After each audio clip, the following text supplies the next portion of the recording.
Capítulo 2. Consciência, o caminho para escapar do sofrimento. Não crie mais sofrimento no presente. Ninguém tem uma vida livre de sofrimentos e mágoa. Não é uma questão de aprender a viver com isso em vez de tentar evitar? A maior parte do sofrimento humano é desnecessária. Ele se torna sozinho, enquanto a mente superficial governa a nossa vida. O sofrimento que sentimos nesse exato momento é sempre alguma forma de não aceitação, uma forma de resistência inconsciente ao que é. No nível do pensamento, a resistência é uma forma de julgamento. No nível emocional, ela é uma forma de negação.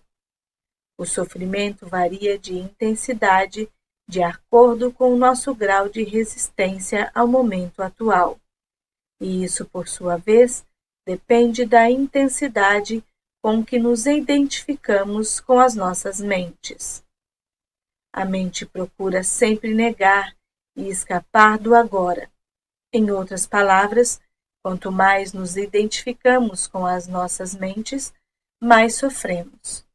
Ou ainda, quanto mais respeitamos e aceitamos o agora, mais nos libertamos da dor, do sofrimento e da mente. Por que a mente tem o hábito de negar ou resistir ao agora? Porque ela não consegue funcionar e permanecer no controle sem que esteja associada ao tempo, tanto passado quanto futuro. E assim ela vê o atemporal agora, como algo ameaçador. Na verdade, o tempo e a mente são inseparáveis. Imagine a Terra sem a vida humana, habitada apenas por plantas e animais. Será que ainda haveria passado e futuro? Será que as perguntas "que horas são?" ou "que dia é hoje?" teriam algum sentido para um carvalho ou uma águia? Acho que eles ficariam intrigados e responderiam: "Claro que é agora. A hora é agora. O que mais existe?" Não há dúvida de que precisamos da mente e do tempo, mas, no momento em que eles assumem o controle das nossas vidas, surgem os problemas, o sofrimento e a mágoa. Para garantir sua permanência no controle, a mente trabalha o tempo todo para esconder o momento presente com o passado e o futuro. Assim, a vitalidade e o infinito potencial criativo do ser, que é inseparável do agora, ficam encobertos pelo tempo e a nossa verdadeira natureza é obscurecida pela mente.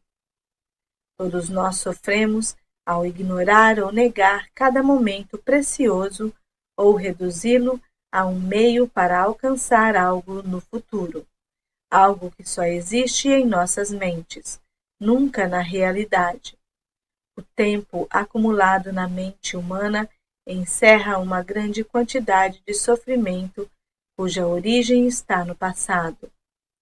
Se não quer gerar mais sofrimento para você e para os outros, não crie mais tempo, ou pelo menos não mais do que o necessário para lidar com os aspectos práticos da sua vida. Como deixar de criar tempo? Tendo uma profunda consciência de que o momento presente é tudo o que você tem. Faça do agora o foco principal da sua vida.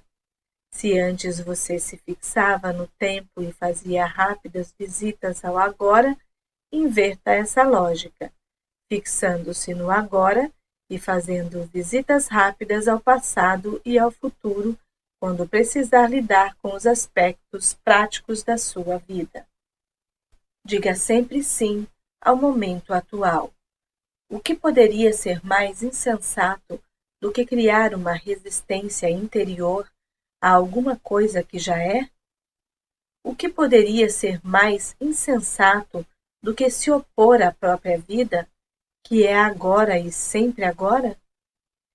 Renda-se ao que é.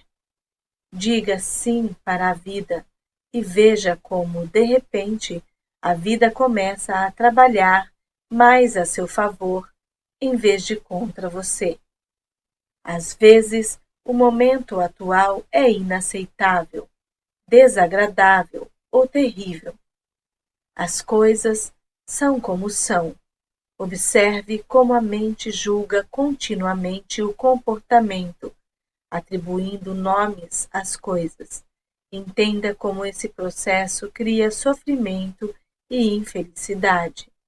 Ao observarmos o mecanismo da mente, escapamos dos padrões de resistência e podemos então permitir que o momento atual exista. Isso dará a você uma prova do estado de liberdade interior, o estado da verdadeira paz interior. Veja então o que acontece e parta para a ação, caso necessário ou possível. Aceite, depois haja. O que quer que o momento atual contenha, aceite-o como uma escolha sua. Trabalhe sempre com ele, não contra. Torne-o um amigo e aliado, não seu inimigo. Isso transformará toda a sua vida como por milagre.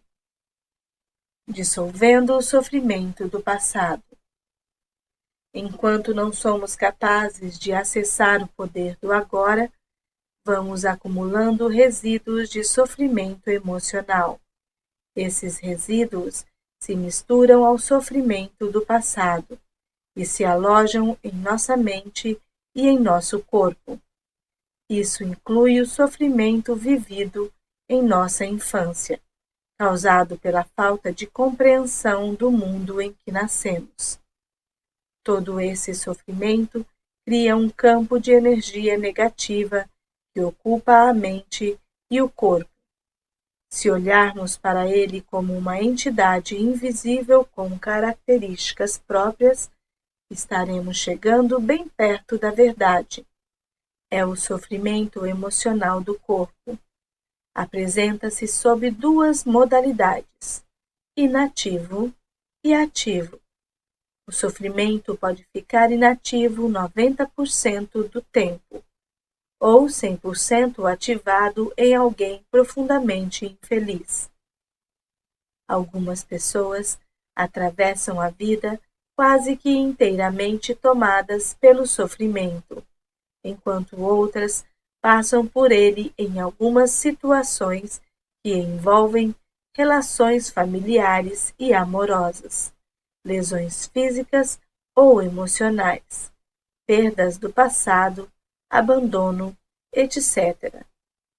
Qualquer coisa pode ativá-lo, especialmente se encontrar ressonância em um padrão de sofrimento do passado.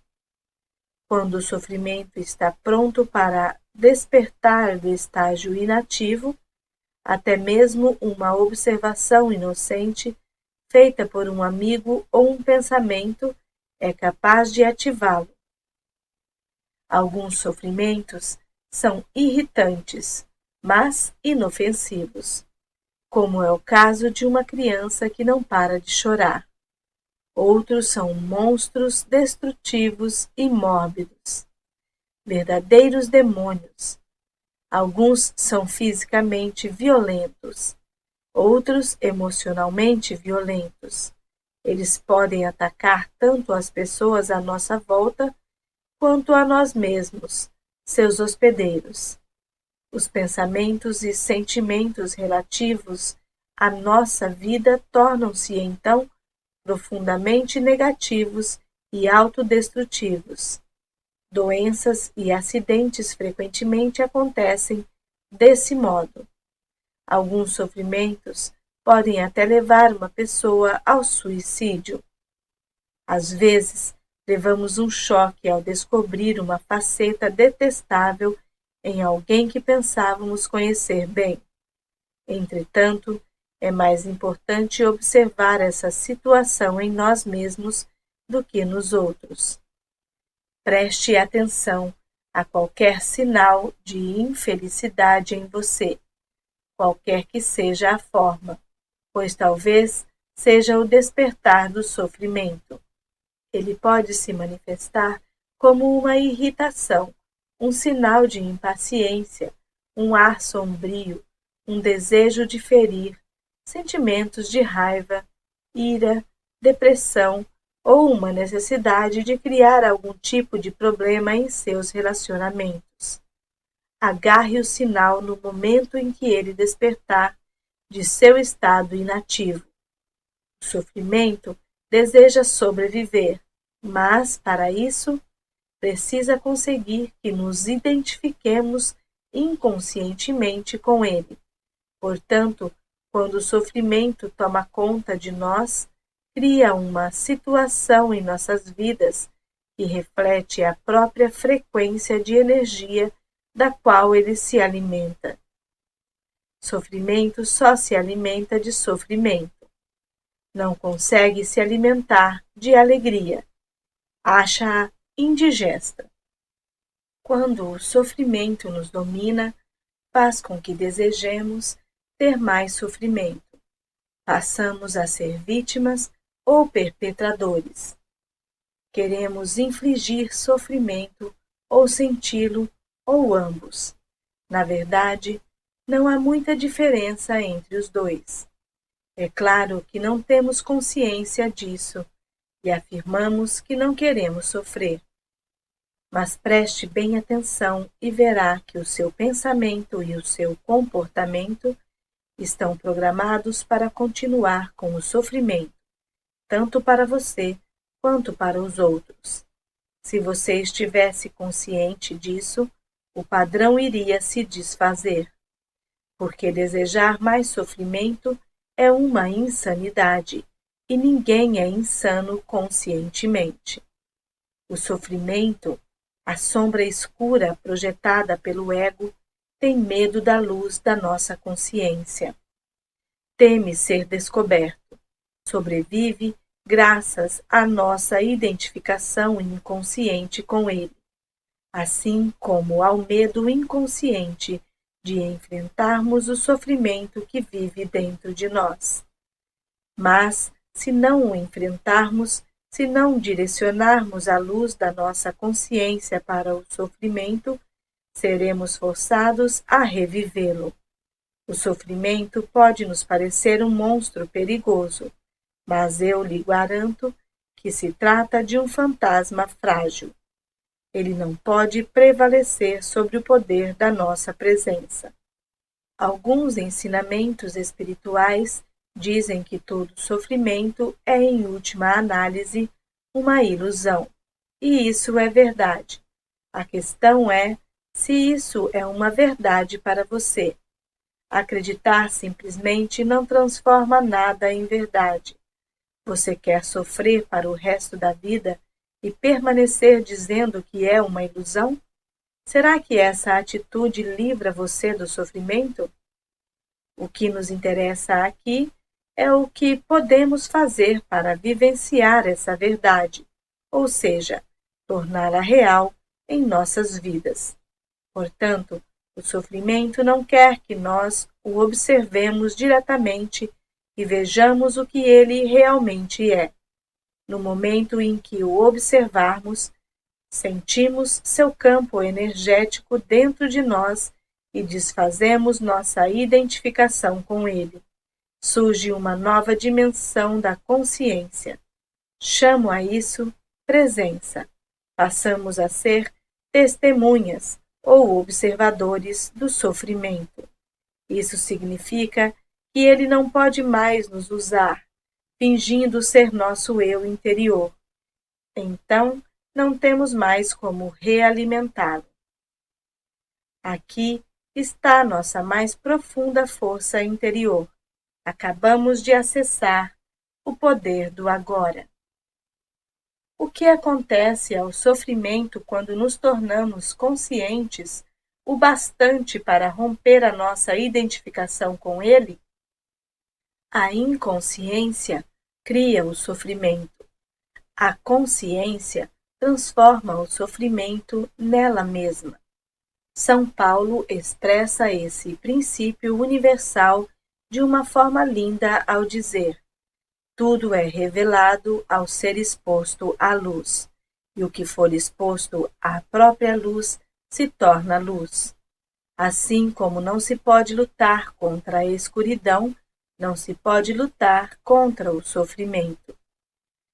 Tentar fazer isso poderia gerar um conflito interior e um sofrimento adicional. Observar o sofrimento já é o bastante.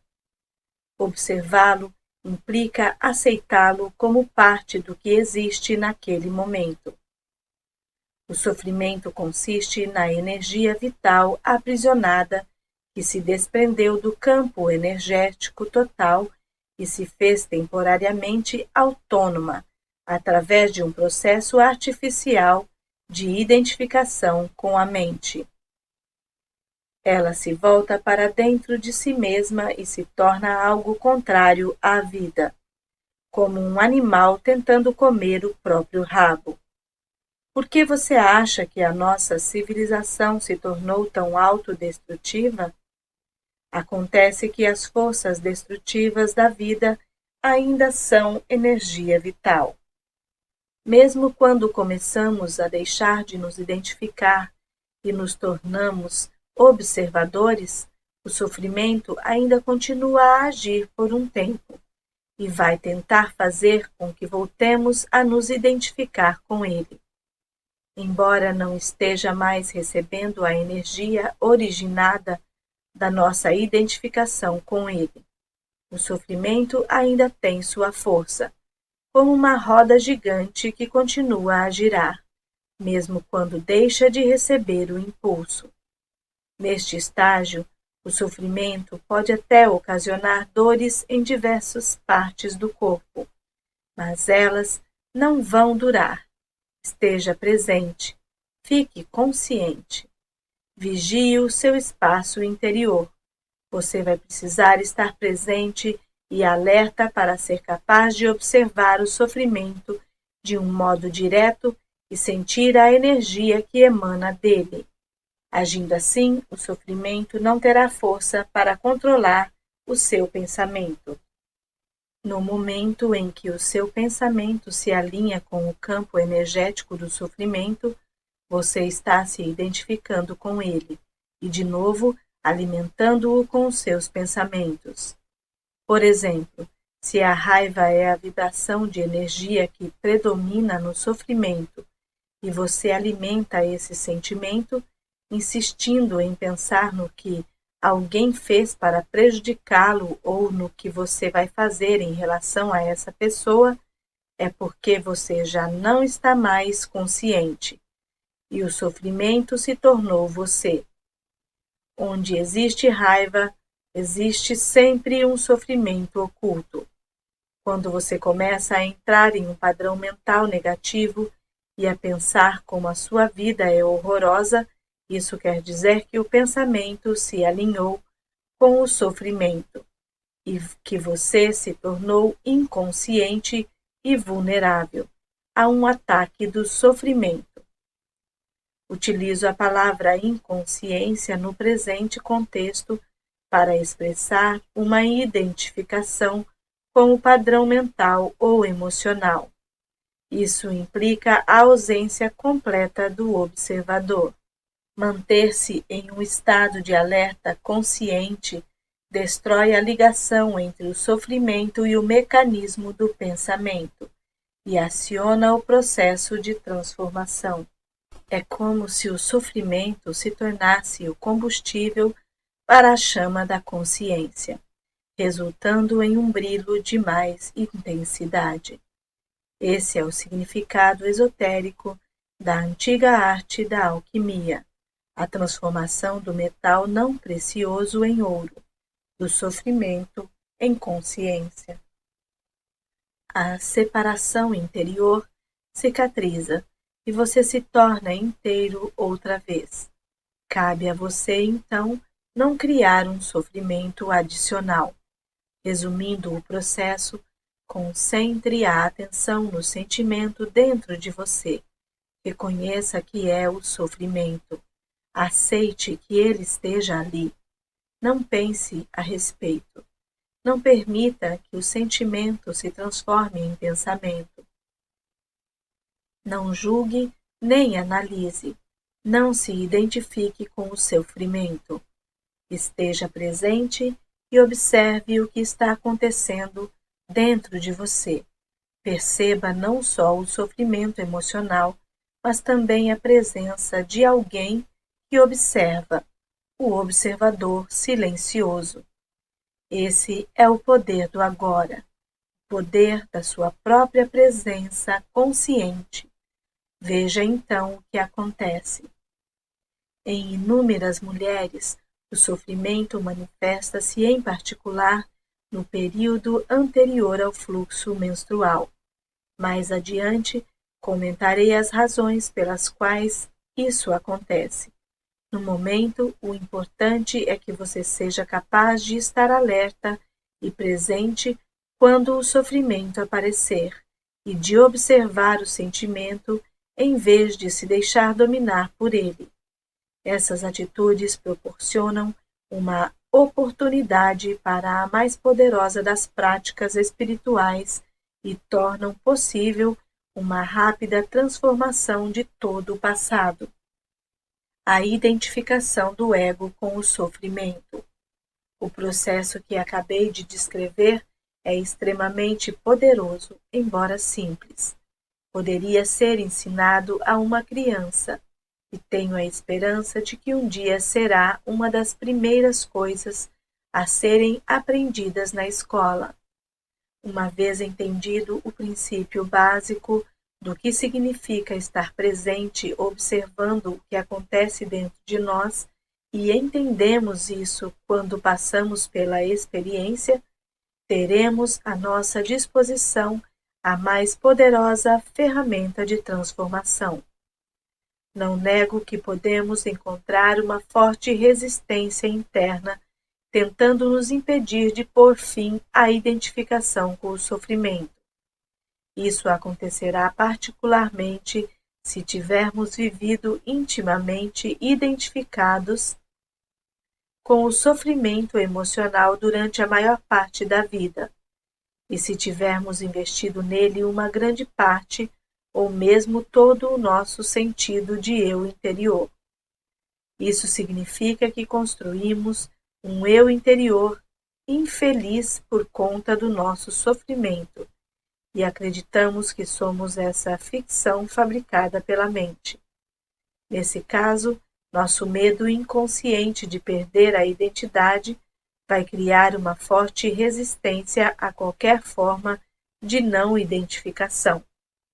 Em outras palavras, você preferiria viver com o sofrimento, ser o sofrimento, a saltar para o desconhecido, correndo o risco de perder o seu infeliz, mas familiar eu interior.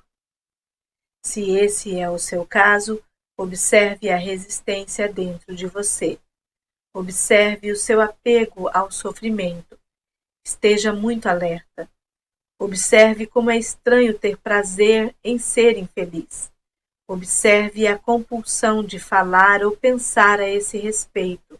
A resistência deixará de existir se você torná-la consciente. Poderá então dar atenção ao sofrimento, estar presente como testemunha e iniciar a transformação. Só você pode fazer isso. Ninguém pode fazer por você. Mas caso tenha bastante sorte, pode encontrar alguém intensamente consciente, se puder estar com essa pessoa e juntar-se a ela no estado de presença. Isso poderá ser de grande utilidade, acelerando o processo. Se isso acontecer, a sua própria luz logo brilhará mais forte. Quando colocamos um pedaço de lenha que tenha começado a queimar há pouco tempo perto de outro que está queimando vigorosamente e depois separamos os dois novamente, o primeiro tronco passará a queimar com uma intensidade muito maior. Afinal de contas, é o mesmo fogo. Ser um fogo dessa natureza é uma das funções de um mestre espiritual. Alguns terapeutas estão aptos a preencher essa função, desde que tenham alcançado um ponto além do nível de consciência e sejam capazes de criar e sustentar um estado de presença intensa e consciente enquanto estiverem trabalhando com você. A origem do medo. Você mencionou o medo como uma parte do nosso sofrimento emocional latente. Por que há tanto medo na vida das pessoas? Uma certa dose de medo não é saudável? Se eu não tivesse medo do fogo, poderia colocar minha mão dentro dele e me queimar. A razão pela qual não colocamos a mão no fogo não é o medo, e sim a certeza de que vamos nos queimar. Não é preciso ter medo para evitar um perigo desnecessário. Basta um mínimo de inteligência e bom senso. Nessas questões práticas, é muito útil aplicarmos as lições do passado. Mas se alguém nos ameaça com fogo ou com violência física, talvez experimentemos uma sensação como o medo. É uma reação instintiva ao perigo, sem relação com a doença psicológica do medo de que estamos tratando aqui. A doença psicológica do medo não está presa a qualquer perigo imediato, concreto e verdadeiro. Manifesta-se de várias formas, tais como agitação, preocupação, ansiedade, nervosismo, tensão, pavor, fobia, etc. Esse tipo de medo psicológico é sempre de alguma coisa que poderá acontecer, não de alguma coisa que está acontecendo neste momento. Você está aqui e agora, ao passo que a sua mente está no futuro. Essa situação cria um espaço de angústia, e caso estejamos identificados com as nossas mentes e tivermos perdido o contato com o poder e a simplicidade do agora, essa angústia será a nossa companhia constante. Podemos sempre lidar com uma situação no momento em que ela se apresenta, mas não podemos lidar com algo que é apenas uma projeção mental. Não podemos lidar com o futuro. Além do mais, enquanto estivermos identificados com a mente, o ego regerá as nossas vidas, como mencionei anteriormente. Por conta da sua natureza ilusória e apesar dos elaborados mecanismos de defesa, o ego é muito vulnerável e inseguro, e vê a si mesmo sob constante ameaça. Esse é o caso aqui. Mesmo que o ego seja muito confiante em sua forma externa. Agora, lembre-se de que uma emoção é a reação do corpo à mente. Que mensagem o corpo está recebendo permanentemente do ego, o falso eu interior construído pela mente? Perigo. Estou sob ameaça. E qual é a emoção gerada por essa mensagem permanente? Medo, é claro. O medo parece ter várias causas. Tememos perder, falhar, nos machucar, mas em última análise, todos os medos se resumem em um só: o medo que o ego tem da morte e da destruição. Para o ego, a morte está bem ali na esquina, no estado de identificação com a mente. O medo da morte afeta cada aspecto da nossa vida. Por exemplo, mesmo uma coisa aparentemente trivial ou normal, como a necessidade de estar certo em um argumento e demonstrar à outra pessoa que ela está errada, defendendo a posição mental com a qual nos identificamos, acontece por causa do medo da morte.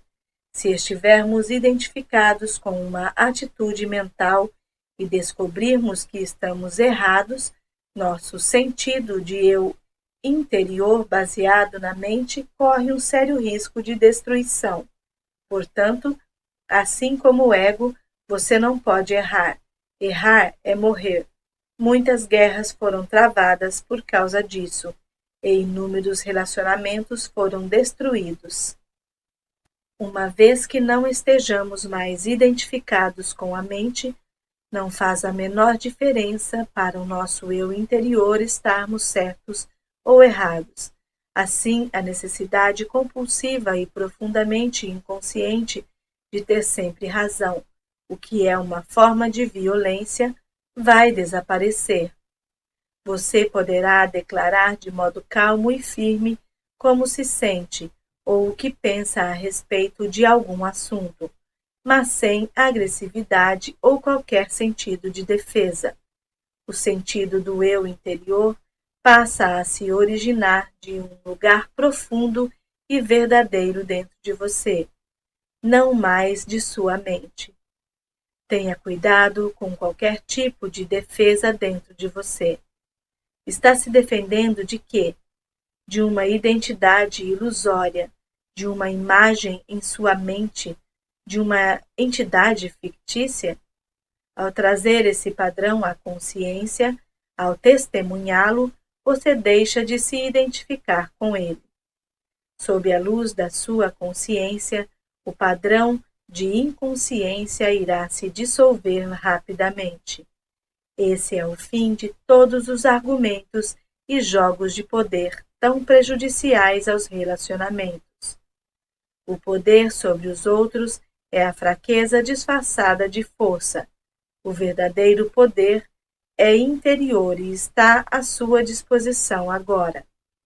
O medo será uma companhia constante para qualquer pessoa que esteja identificada com a mente e, portanto, desconectada do seu verdadeiro poder, o eu profundo enraizado no ser.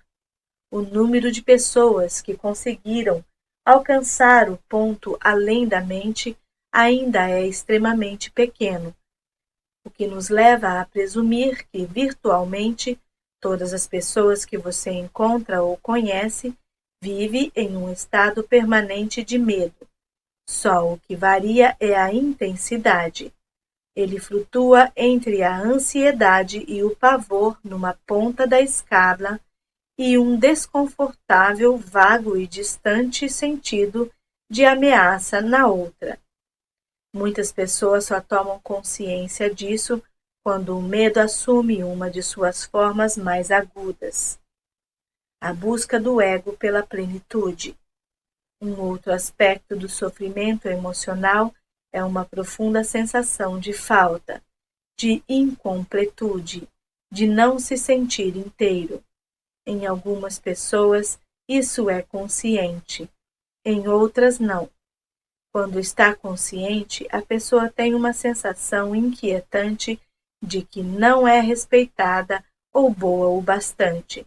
Na forma inconsciente, essa sensação se manifesta indiretamente como um anseio, uma necessidade ou uma carência intensa.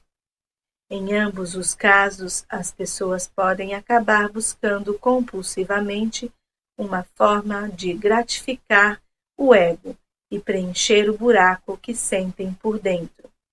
Assim, empenham-se em possuir propriedades, dinheiro, sucesso, poder, reconhecimento ou um relacionamento especial, para se sentirem melhor e mais completas.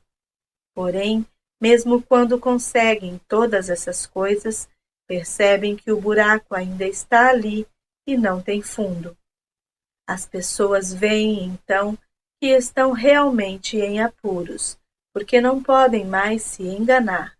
Na verdade, elas continuam tentando agir como antes, mas isso se torna cada vez mais difícil. Enquanto o ego dirige a nossa vida, não conseguimos nos sentir à vontade, em paz ou completos, exceto por breves períodos, quando acabamos de ter um desejo satisfeito. O ego precisa de alimento e proteção o tempo todo. Tem necessidade de se identificar com coisas externas, como propriedades, status social, trabalho, educação, aparência física, habilidades especiais, relacionamentos, história pessoal e familiar, ideais políticos e crenças religiosas. Só que nada disso é você. Levou um susto? Ou sentiu um enorme alívio? Mais cedo ou mais tarde, você vai ter que abrir mão de todas essas coisas. Pode ser difícil de acreditar, e eu não estou aqui pedindo a você que acredite que a sua identidade não está em nenhuma dessas coisas. Você vai conhecer por si mesmo a verdade, lá no fim, quando sentir a morte se aproximar. Morte significa um despojar-se de tudo o que não é você. O segredo da vida é morrer antes que você morra e descobrir que não existe morte.